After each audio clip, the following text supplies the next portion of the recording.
वृश्चिक राशि के जीवन में वक्त लेने वाला है एक नया मोड़।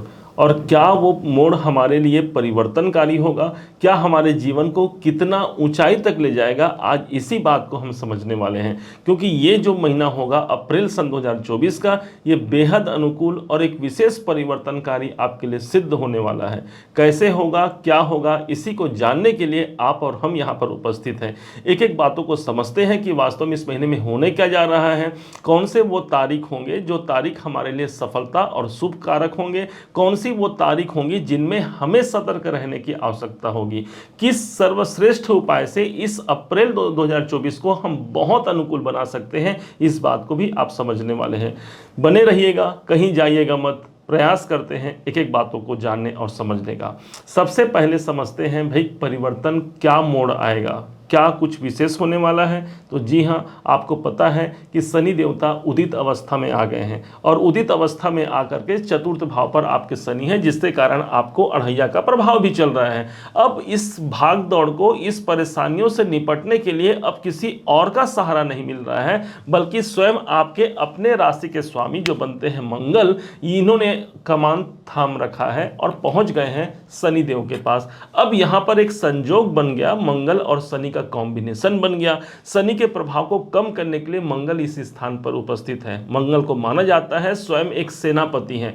भाई जब तक यहां पर सामंजस्य न बैठे, जब तक इन दोनों में प्रेम ना आए, तब तक हमारे कार्य कैसे सजेंगे। तो शनि और मंगल ने कहा, शनि देवता ने कहा कि हे मंगल देव, आप मुझे साहस प्रदान करना, और यहां पर मंगल देवता ने कहा कि आप मुझे कर्म प्रदान करना, मेरे कर्म में, मेरे कैरियर में आप मुझे सक्सेस प्रदान करना। और इसी कारण से इन दोनों ग्रहों की जो दृष्टि पड़ गई, सीधे आपके कैरियर भाव पर पड़ गई।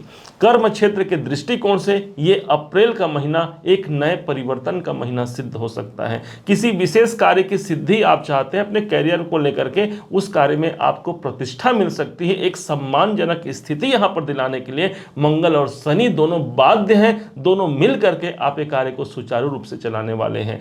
ऊपर से आप ये समझिए कि मंगल जब चतुर्थ भाव पर आते हैं, अर्थात शांति का एक वातावरण वो कायम करेंगे। एक तो जिसके राशि पर आए हैं वो शनि का घर, एक तो जिसके संग में है वो शनि का घर। एक शांति का माहौल यही मंगल आपके जीवन पर दिला जाता है। अब जानते हैं कि इन दोनों की दृष्टियों का क्या संबंध है। भाई हमने देखा कि दोनों की दृष्टि आपके पड़ रहे हैं दसम भाव पर, जो कि आपके कार्य में एक नई जागरूकता दिला सकता है, किसी और का समावेश हो सकता है, किसी और के माध्यम से आपके काम बन सकते हैं। तो जो जो आपके सोर्सेज हैं उस स्थान पर आप जुड़िए और वहां से आपका काम बनेगा। ऊपर से जो लोग प्रॉपर्टी संबंधित कार्य कराना चाहते हैं, जो लोग प्रॉपर्टी बेचना या खरीदना चाहते हैं, या जो लोग इस व्यवसाय से जुड़े हुए हैं, उसके लिए एक बहुत अच्छा कॉम्बिनेशन है। इस टाइम तक मंगल रहेंगे। भाई कब तक रहेंगे, तो विशेष मंगल की जो जागृति रहेगी वो 23 अप्रैल तक सर्वाधिक रहेगा। 23 अप्रैल के बाद क्या होगा, यही मंगल एक घर आगे प्रविष्ट हो जाएंगे, जहां पर यह घर होगा देव गुरु बृहस्पति का घर होगा, मतलब मंगल के मित्र की राशि हो गई। और ये स्थान पंचम भाव तो भाई आपके त्रिकोण का स्थान है, इससे भी मंगल ये महीना आपके जीवन में सिर्फ मंगल और मंगल ही करने वाला है। इस बात को आप जानिएगा। अब समझते हैं धन की परिकाष्ठा कितनी रहेगी। धनेश जो आपके बनते हैं, जो आपके वित्त मंत्री बनते हैं, यही बनेंगे देवगुरु बृहस्पति, और सदैव के लिए हैं। देवगुरु बृहस्पति इस समय पर बुध के संग प्रभावी हैं। एक तरफ तो गुरु देवता हमारे भाग्य के कारक हैं, हमारे धन के स्वामी हैं, और दूसरी तरफ बुध जो बैठे हैं वो हमारे बुद्धिमता और हमारे तेजस्विता के प्रतीक माने गए हैं। दोनों का कॉम्बिनेशन मिलकर के आपके नौकरी, आपके कैरियर के लिए फिर से अनुकूल हो गया। कैसे हो गया, छठा भाव जहां पर ये दोनों ग्रह बैठे हैं, ये गुरु, ये नौकरी का घर है, हमारे मेहनत का घर है। बुध एक ऐसे ग्रह बनते हैं जो हमारी बुद्धिमत्ता को देते हैं, एक नया डिसीजन ले पाते हैं अपने कैरियर में, एक नए प्रयास को आप कर सकते हैं अपने जीवन में। धन के स्वामी हमारे जीवन, हमारे कुंडली के अनुसार हम जानते हैं कि दूसरा, छठा और दसवां भाव जो होता है, ये स्थान धन त्रिकोण माना गया है। इस हिसाब से धन के स्वामी दूसरे के स्वामी के छठे में आना आर्थिक लक्ष्य को भी आपको प्राप्त कराने वाला हो सकता है, यही 2024 का अप्रैल का महीना।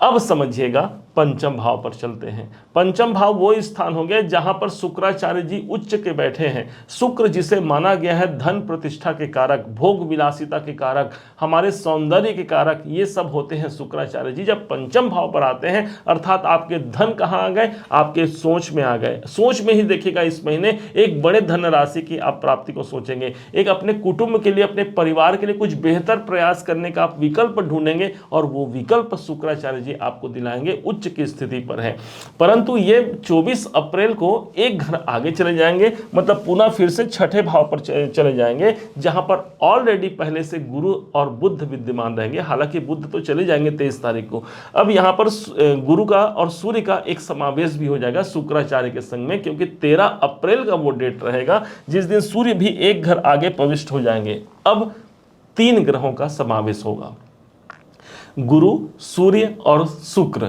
इन तीनों ग्रहों का समावेश आपके छठे भाव पर है। कोई रोग बने हुए हैं, कोई स्वास्थ्य में परेशानी चल रही है, वहां पर से हमको मुक्ति मिलेगी। कोई कर्जे बने हुए हैं, उस कर्जे को मुक्त करने के लिए हम एक नए प्रयासों कर सकते हैं, एक नया हमें अवसर मिलेगा कि उससे हम बाहर निकल पाए। कोई शत्रु है, कोई कोर्ट के संबंधी काम चल रहे हैं, 3 ग्रहों का प्रभाव रहेगा। ऊपर से सूर्य भी आ जाएंगे 13 अप्रैल को। सूर्य स्वयं जिस भाव पर उपस्थित होते हैं उस भाव को जागृत करते हैं। इस हिसाब से छठा घर काफी मजबूत होगा, अर्थात हमारे मेहनत का प्रतिफल हमें प्राप्त होगा। छठा घर मेरी मेहनत का है, मेरी सेवा का है। इस महीने आप अधिक सेवक की भांति कार्य करेंगे, दूसरों के लिए आप ज्यादा मेहनत करेंगे, दूसरों के लिए आप ज्यादा उनकी सेवा का कार्य करेंगे, किसी का सपोर्ट करना है, किसी का हेल्प करना है, ये आपका समय रहेगा।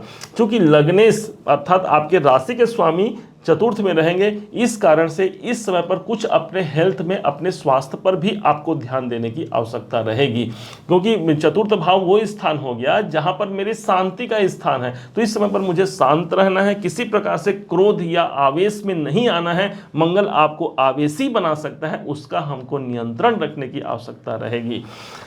6, 7 भाग्य को समझते हैं। भाग्य के मालिक होते हैं आपके लिए चंद्रमा सदैव के लिए, और गोचरवश जिस दिन ये अप्रैल का महीना चालू होगा, 1 अप्रैल का दिन होगा, उसी दिन चंद्रमा आपके धन भाव को सुशोभित कर रहेंगे। अर्थात धन की परिकाष्ठा, कैरियर, ये सब कुछ निकल करके एक बेहतर उम्मीद को आपके जीवन में जागृति करा सकता है। एक ऐसा दीप प्रज्वलित हो सकता है, भाई मेरे जीवन में अंधियारा है, एक दीप जल गया और वो दीपक मेरे घर को, मेरे जीवन को एक उजाला प्रदान कर दिया। ध्यान रखिएगा, ये समय सूर्य के समान तेजस्विता को प्राप्त करने का है, क्योंकि सूर्य उच्च के भी हो रहे हैं।